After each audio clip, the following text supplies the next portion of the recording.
Hello, I'm here today to talk about my upcoming magical membership workshop on communicating with trees, plants and animals.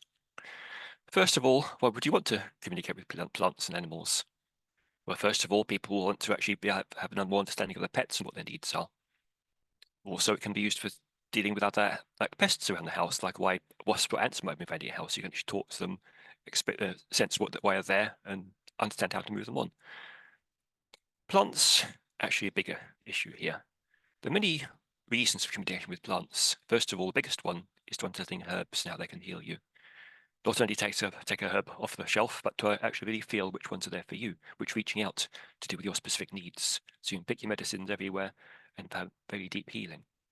Of course, some people want to use it to actually talk to their plants again, so they can find out why they're not doing so well and understand their needs. But the biggest one is the healing.